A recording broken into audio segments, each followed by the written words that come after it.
Puppy. Ok. Ahorita vengo, ok? Bye.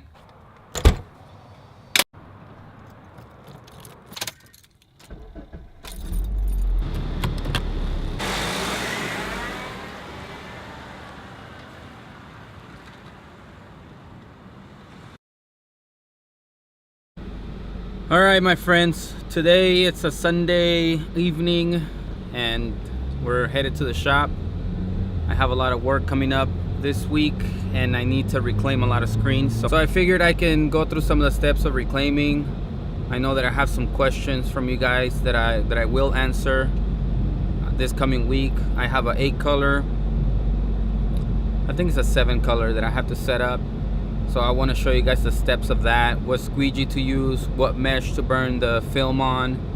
So I just didn't want to not post anything if I'm going to be at the shop working on some important things. I will be hopefully visiting my friend in Houston, Premier Prints, on the weekend of the 22nd. I'm going to go out there and he's going to get some one-on-one training.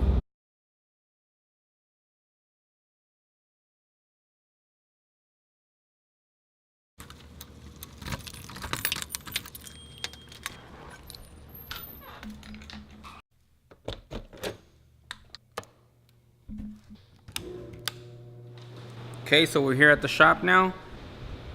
Okay, so one way to get ready for your future jobs is kind of look at your film, see what kind of jobs you're going to be doing, and figure out what mesh you need.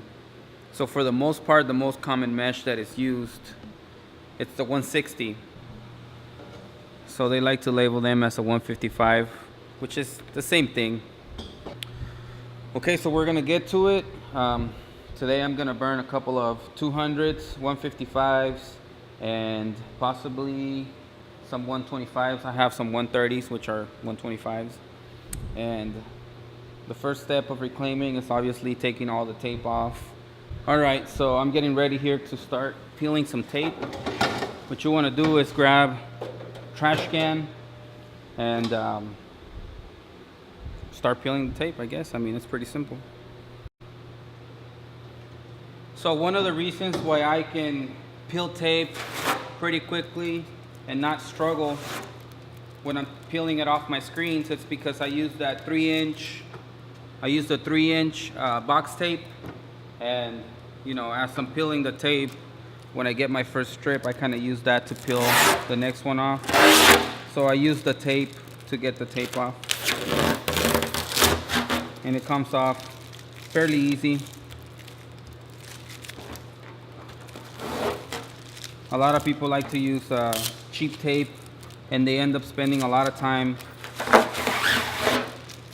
doing this, which should take like no time. So we're gonna repeat that process to about we're gonna repeat that process until we have like 10 of those screens ready, and then from there we're gonna take them to the tank and remove the ink.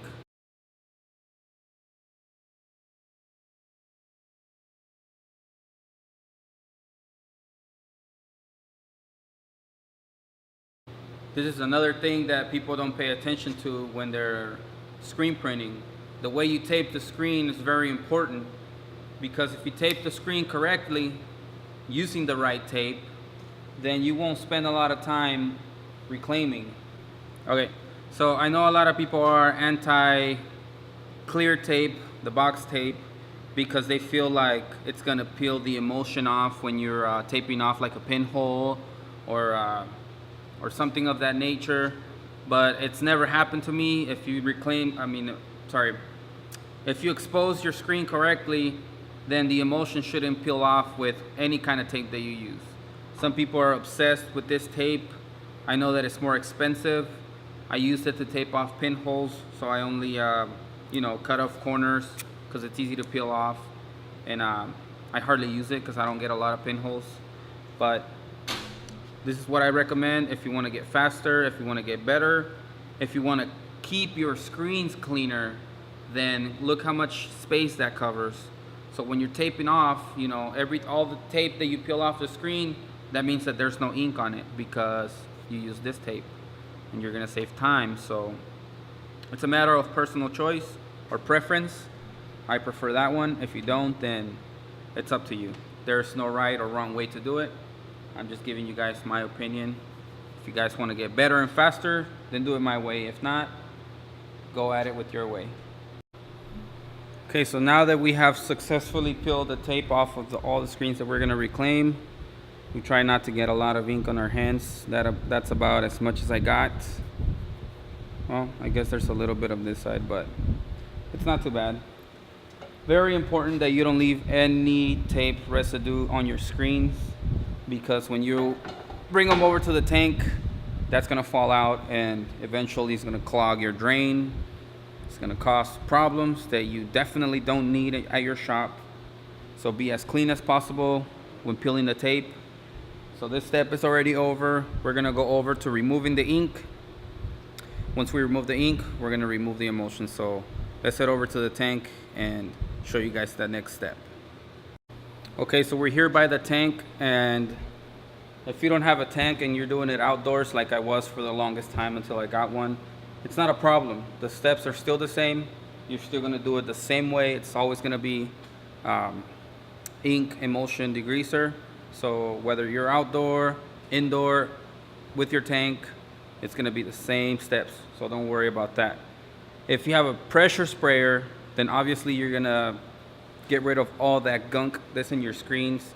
You're going to get rid of all the emulsion and any dry ink that could possibly be stuck on the mesh. So it's very important that you have a pressure washer. If you don't, and you're doing it with a water hose like I did for the longest time, then make sure that you scrub really good the entire screen and you get all that stuff out. So you're gonna save a lot of time with that. I bought mine at Costco for like 120 bucks. So don't hesitate to get one and make your life simple. All we gotta do now is grab our screens, bring it in the tank, and we're gonna use the right chemicals for the right steps. Okay, so here for the first step, we're gonna use our TS305, which is the ink remover. And I filled a chemical resistant water bottle, chemical bottle, or whatever you wanna call it. Oh, spray bottle, there you go. So it's a chemical resistant spray bottle, and it's for my 305. If you're using one of those cheap ones, they're only gonna last you about maybe 3 or 1 refill, and then they're gonna get clogged or it's gonna mess up the nozzle. So make sure you get one of these that are chemical resistant. So TS305 is the one that I use. I get my chemicals from AST. And we use these brushes. Once we spray the screen with the 305, we're gonna rub it with the brush. Now the 305 is kind of like oil based, so you don't want to get this wet with water. That's why I keep it up here away from the water, facing this way, so that we don't mix oils with water, because then it gets kind of stuck in the screen and you have a hard time getting all that stuff out. So here we go. All you really have to do is spray the area with the ink, damp it really well, and grab your brush.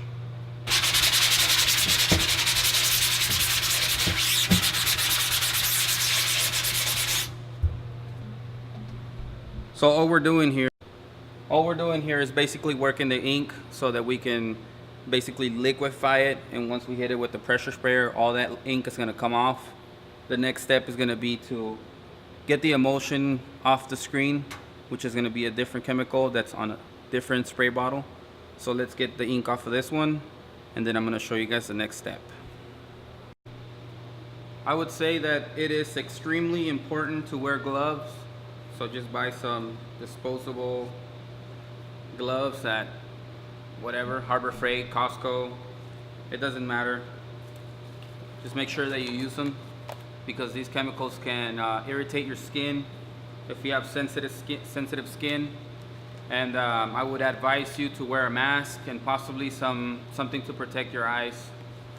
I personally don't use a mask or anything to protect my eyes, because I'm just kind of careful when I'm reclaiming. So I will not be using these bad boys. I normally remove my watch so I don't get it dirty. But let's get to getting the ink off the screen now, and then we're gonna show you guys the next step.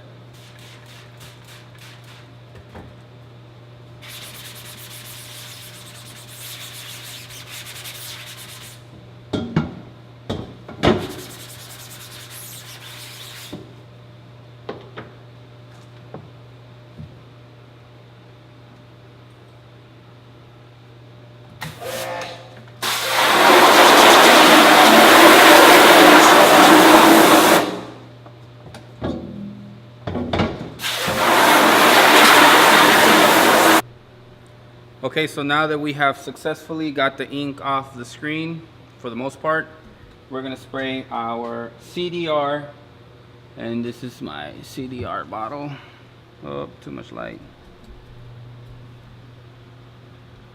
There you go.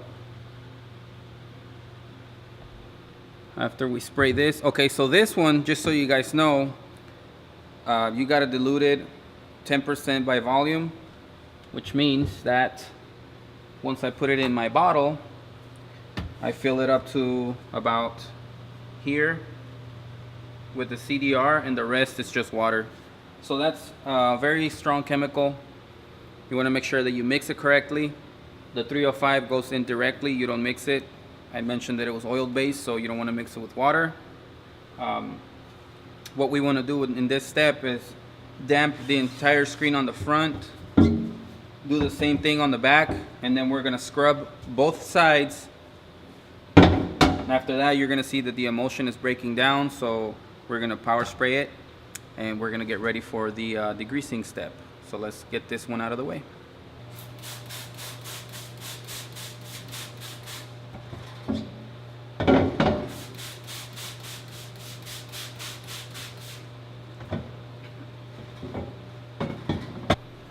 Okay, so I just sprayed the screen.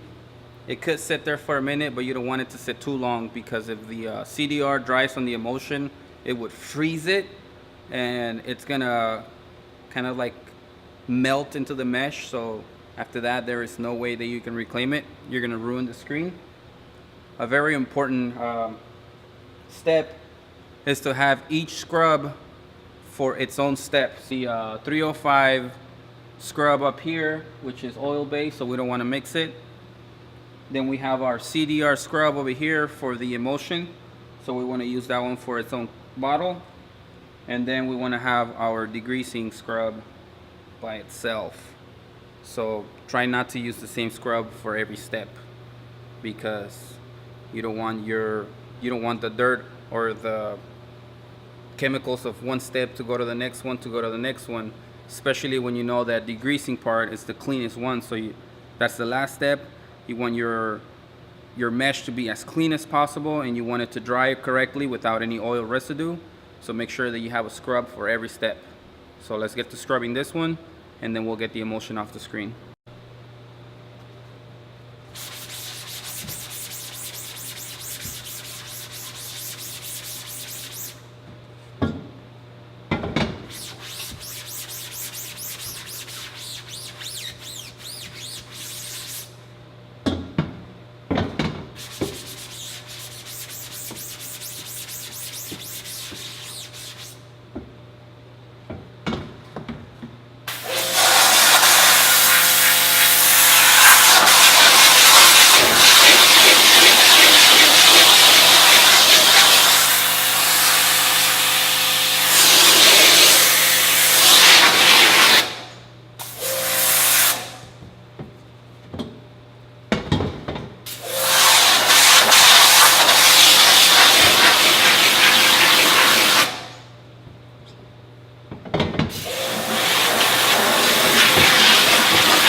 Okay, so you guys just saw how easy it is to get all the emulsion off your screen.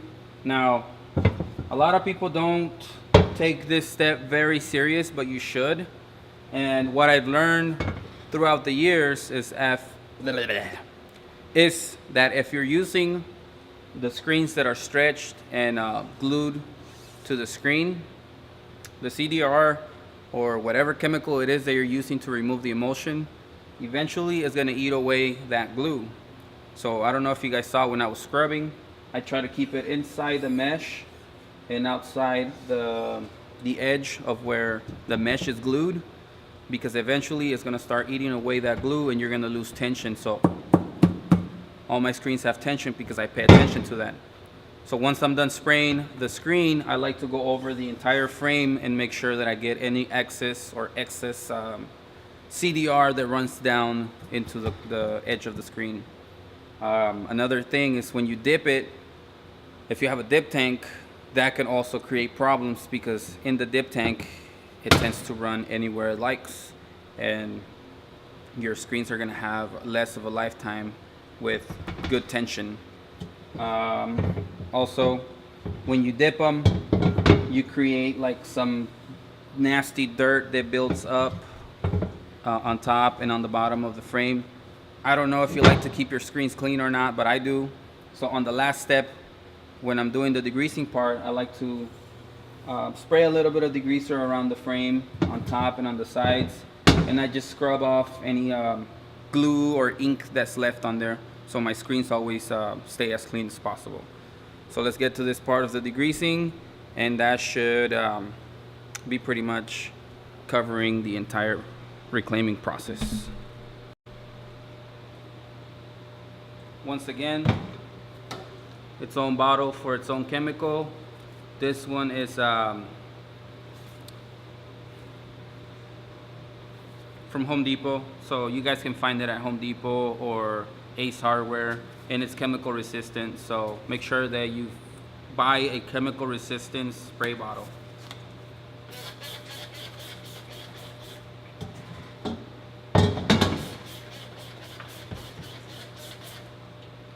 Okay, so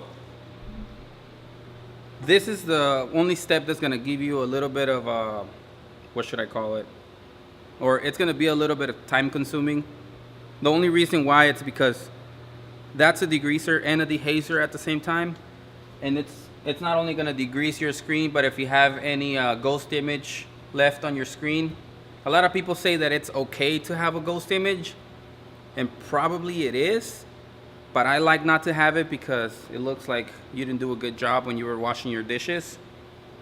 So buy a dehazer. If you only have a degreaser, it's going to add another step, or you can buy a dehazer that's mixed in with the degreaser. So all you got to do is let it sit for about a minute. So let's say, for example, if I was reclaiming about 10 screens, I would degrease this one, scrub it, put it to the side, grab the next one, spray it, scrub it, put it to the side. So by the time I get to the 10th one, the first one that I degreased, it's been setting for a minute. So I'm gonna grab that one, spray it, and it's gonna get the ghost image out of there. It's gonna get all that dirt that's on top and around the edges. So your screen is gonna look brand new, like if you just got it from the store. And that's kind of how we wanna keep our entire process as clean as possible. So when our customers come in, they feel comfortable. They don't see a dirty press. They don't see dirty screens. They don't see a dirty shop. So you want to make your customers feel very comfortable when they come into a clean environment. And to me, this is a very important step. I've never covered it in detail like today, but now I am. So please pay attention to this.